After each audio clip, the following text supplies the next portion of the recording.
y Radio Grote, uno de los hombres que más sabe de seguridad en Argentina, doctor Miguel Ángel Toma. Buen día, Tito Garabal lo saluda. ¿Qué tal, Miguel Ángel? ¿Qué tal, Tito? ¿Cómo Bien, estás? le agradezco muchísimo la generosidad que siempre que lo molestamos está dispuesto para darnos su palabra y compartir sus conocimientos, Miguel Ángel. Un gusto hacerlo, encantado. Toma, ¿cómo explicamos el tema de estos iraníes que estuvieron en Argentina, que están en Argentina? ¿Qué imagina, qué sabe usted, qué puede compartir con nosotros de eso que se ha vivido en estas últimas horas? Bueno, varias son las reflexiones que podemos hacer a partir de este tema, ¿no? Eh, en primer lugar, acá lo que se ha verificado, yo creo que esto es así, una falla humana importante, pero lo que me parece significativo es, bueno, ver por qué se produjo esa falla humana. Y la falla humana tiene que ver con la ausencia de una inversión en tecnología que nos ponga a la altura de las amenazas y los requerimientos de la época. Eh, Durante más de una década, durante el kirchnerismo, la inseguridad era considerada una sensación. Esto fue determinando una progresiva pérdida de inversiones en áreas centrales, como por ejemplo el control de fronteras. Claro. Eh, si se hubiera hecho esa actualización, hoy existen y a muy bajo costo eh, tecnologías que en 60 segundos, cuando alguien presenta un pasaporte, se produce rápidamente la identificación de si el pasaporte es o no Verdadero. legítimo, Ah. de la identidad de la persona, si coincide o no con el pasaporte que se muestra, y además en esos mismos 60 segundos, a través de aplicaciones, se puede constatar las referencias de esa persona con bancos de información públicos, Google por ejemplo, o bien con bancos de información estatales, argentinos o internacionales. Esto es los antecedentes de las personas, el cotejo con Interpol, eventualmente con base de datos de estructuras de seguridad o bien de inteligencia propias o con las cuales se tenga relaciones estrechas, ¿no es cierto? Básicamente, ¿para qué? Para evitar estas nuevas amenazas que hacen a la seguridad nacional, que van desde la trata de personas, el contrabando de armas, el narcotráfico, Claro. o cualquier otro tipo de delito de naturaleza transnacional. Si hubiera existido esa tecnología, si bien la hay, pero está de alguna manera obsoleta, rápidamente en la pantalla del operador de migraciones hubiera saltado el alerta e inmediatamente eso lo obligaba a dar el alerta a la autoridad de seguridad aeroportuaria, en este caso la Policía de Seguridad Aeroportuaria, que rápidamente hubiera detenido a la persona y se hubiera evitado un ingreso ilegal a la Argentina, ¿no? Claro, Eso, sí, ese es perdón. un primer punto, sí. No, no, no, lo escucho, lo escucho. Esa es una primera reflexión que tenemos que hacer. La inversión en seguridad, en tecnología de la seguridad, no es un gasto, es una verdadera Claro. inversión que hace a que los argentinos podamos vivir un poco más tranquilos, ¿no? Pero usted dice la primera, o sea que tiene varias, digamos. Varias. La segunda reflexión que viene necesariamente hay que hacer sobre el tema de los iraníes que ingresaron, que todavía no sabemos del todo si son iraníes, es el periplo que hicieron. Se salieron de Irán, entraron en Turquía, Grecia, después a España, ahí compraron cuatro pasaportes, o si no los compraron, los y se falsificaron. Aparentemente uno de ellos era un experto falsificador de documentación, el varón, ¿no? Ajá. El El masculino, fotógrafo, digamos. sí, el fotógrafo. Este, a ver, eso llama la atención porque para hacer ese periplo se necesita cierta logística, ¿no? Comprar pasajes, etcétera, obtener el material para falsificar esos documentos si es que no han sido comprados. Yo recuerdo que durante mi gestión en la Secretaría de Inteligencia tuvimos varios casos, pero como existía una alerta permanente y un control permanente por parte de la inteligencia, que es una de sus funciones centrales, ¿no? Sí, Directamente los deteníamos en el aeropuerto, no se nos filtraban. claro. Lamentablemente se filtraron. Entonces, ¿qué es lo que hay detrás de esto? Y cierta logística existe. Por lo tanto, tenemos, voy al tercer aspecto, tres opciones posibles, ¿no?, para explicar este fenómeno. Primero, que efectivamente se trate de una operación de inserción en la Argentina de agentes de inteligencia del gobierno islámico de Irán, a los que ya nos tiene acostumbrados, ¿no? Ya hubo 2 atentados y la matriz de esos atentados siempre pasó por la inserción o de personajes por la vía diplomática, el caso de Mohsen Rabbani, o bien el inmolado del atentado a la AMIA, Hussein Ibrahim Berro, Sí. que entró ilegalmente por la triple frontera. Es decir, esta sería una opción que fuera parte de una eventual infiltración terrorista. La segunda opción es que se trate de un señuelo. Es decir, se hace una cosa como esta, que es muy burda, para dedicar toda la atención a este tema, y si es que existe una operación más compleja, se esté haciendo por otro lado. Esta también es una hipótesis que evidentemente hay que investigar. Y la tercera opción es que realmente sean lo que dicen.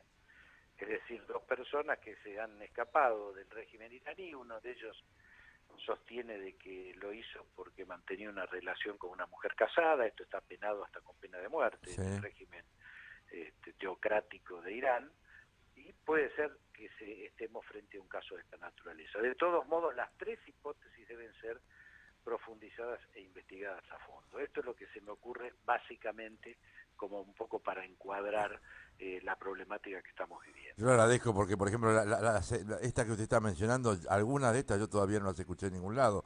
Esto de que sea un señuelo, por ejemplo, ¿no? Y sí, a ver, podría ser, estamos en el terreno de las Claro. hipótesis, No, porque por para supuesto. O investigar una prueba a ver hasta dónde, digamos, se puede funcionan los entrar o mecanismos. salir, ¿no? Sí, una prueba de mecanismo, digamos, ¿no? Ahora, doctor, usted hablaba de 2 atentados. Todavía hay resueltos, no sabemos quiénes fueron, por lo menos judicialmente. Un fiscal muerto, asesinado, como usted quiera. Entran 3 iraníes. Ayer aparece suicidado o se suicidó el doctor Rafa, uno de los peritos del caso del fiscal. Sí, Digo, a a ver, ver, yo eh, entiendo que es todo muy confabulativo. Ahora, es raro, son muchas coincidencias, son solo coincidencias. ¿Cómo lo ve usted que realmente sabe? en primer lugar, respecto del atentado a la AMIA, que es lo que sí yo he investigado y se produjo el ya conocido, aunque todavía secreto, informe AMIA del Sí, año 2002, ahí está todo. La sociedad argentina respecto de los atentados exige 2 cosas: verdad y justicia. sí, La verdad la tenemos, sabemos cómo se perpetró el atentado, cómo se lo preparó, cómo se lo ejecutó y cómo después se intentó borrar la responsabilidad de Irán. Falta la justicia, pero es lógico, porque obviamente Irán sistemáticamente ha negado esto y obviamente no ha colaborado en la investigación. claro. Pero que sabemos lo que pasó y quiénes son los responsables, no hay duda. Es más, la justicia ha pedido, el juez Canicova Corral, primero Galeano y luego Canicova Corral, y finalmente Nisman, que toma a su cargo la continuidad de la investigación que iniciáramos en aquella época, sobre la base del informe AMIA, establecieron claramente las responsabilidades. Obviamente, si avanzáramos, por ejemplo, en el hecho de modificar la legislación argentina y pudiéramos hacer un juicio en ausencia, Sí. podríamos poner en la luz pública la responsabilidad y si juzgar a los responsables, con lo cual habríamos avanzado no solo ya en la verdad, sino también en la justicia. Esto es lo primero respecto de su Sí, sí, sí, sí. pregunta original.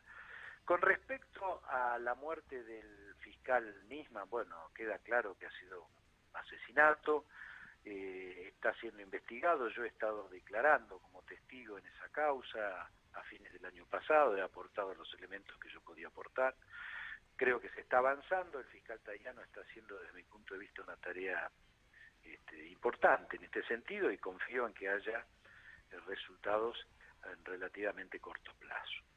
Ahora bien, la muerte del perito Rafo pareciera ser, por los elementos que por lo menos ya se conocen a través de los medios de comunicación, se trata de un suicidio porque ha dejado cartas manuscritas, Sí, sí. etcétera, o sea, y además tenía una dolencia ya muy prolongada que lo sometía a una circunstancia, digamos, muy delicada de su salud, y es razonable o presumible que con todos estos elementos se trate de un suicidio, ¿no? En esto hay que tener mucho cuidado Claro.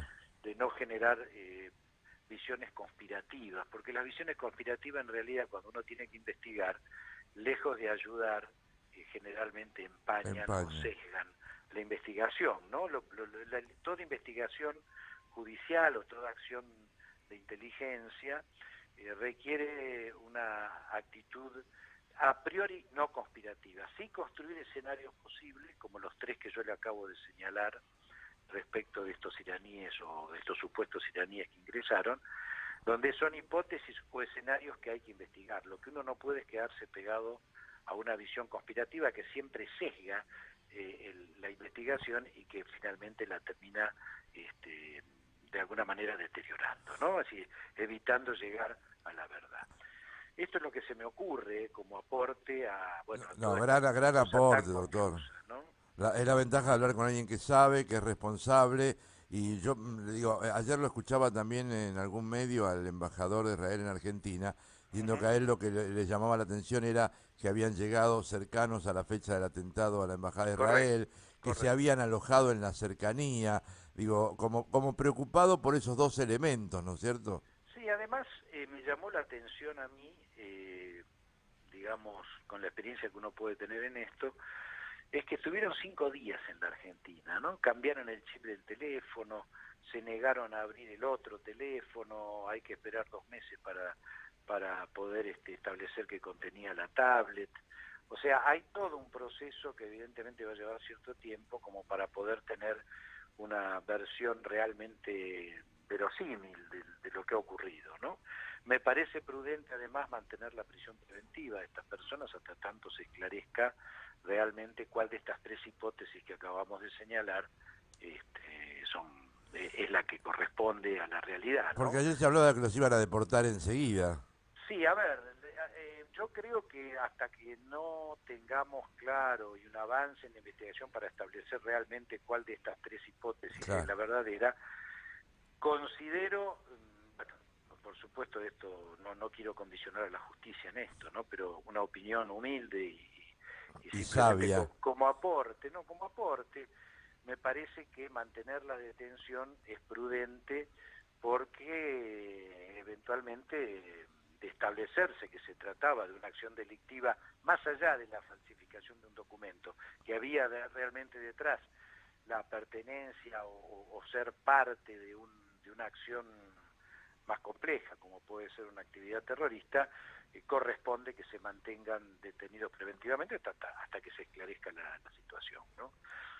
Doctor Miguel Ángel Toma, gracias por la precisión, la claridad y el conocimiento compartido. Y la última, y no le robo más tiempo, Por ¿cómo favor. ve al peronismo en este momento? Bueno, eso tiene otro precio, es más complicado. No, a Ah, ver, la verdad que la frase lo define, no es más complicado que el otro tema que es gravísimo. sí, ya es grave, imagínense esto. No, bueno, más allá de aportar un poco de humor a todo esto, eh, el peronismo tiene una enorme responsabilidad en este momento, que es recuperar su identidad.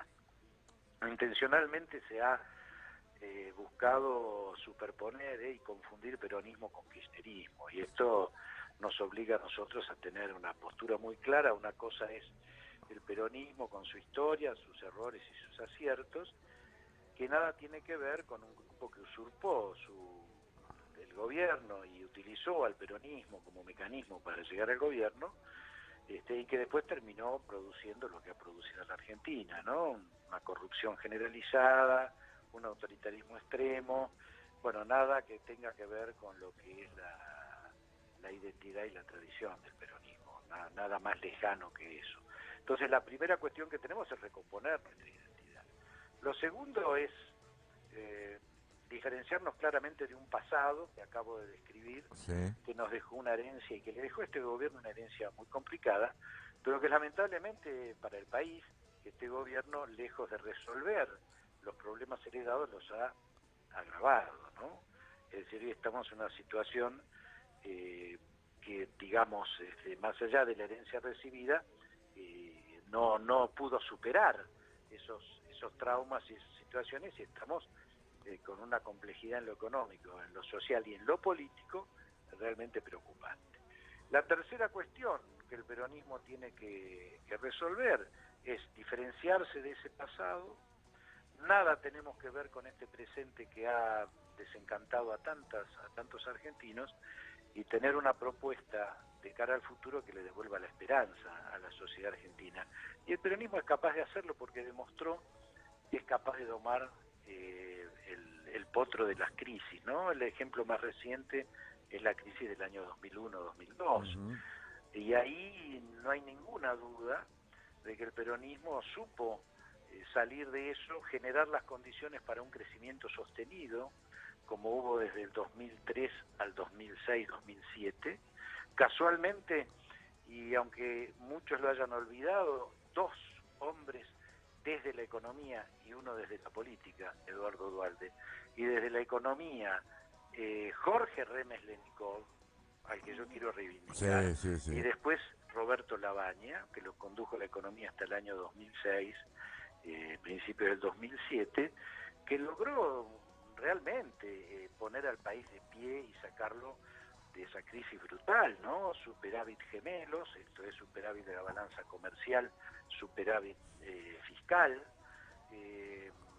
crecimiento realmente impresionante a tasas del 8 al 9%, que después que se va la baña del gobierno y que hay un cambio, deja Néstor Kirchner, aparece Cristina Kirchner, la impericia, la corrupción, la incapacidad de gestión, el proceso de... y terminamos en el 2015 con el caos que me entregaron el gobierno.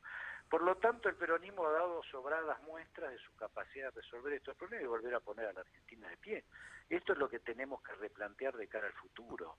Entonces yo quiero reivindicarlo esto como un elemento central, y además decirle al gobierno, decirle a Marcos Peña, que hoy ha hecho una crítica muy injusta con Roberto Labaña, que lo que hay que hacer para superar la crisis de los argentinos, independientemente del año electoral, no es ampliar la grieta, no es querer volver a mezclar al peronismo con el kirchnerismo, es convocar a generar políticas de Estado, hombres de la experiencia del Lenikov, de Roberto Labaña en el plano económico, tienen mucho para aportar, insisto, independientemente de la cuestión electoral.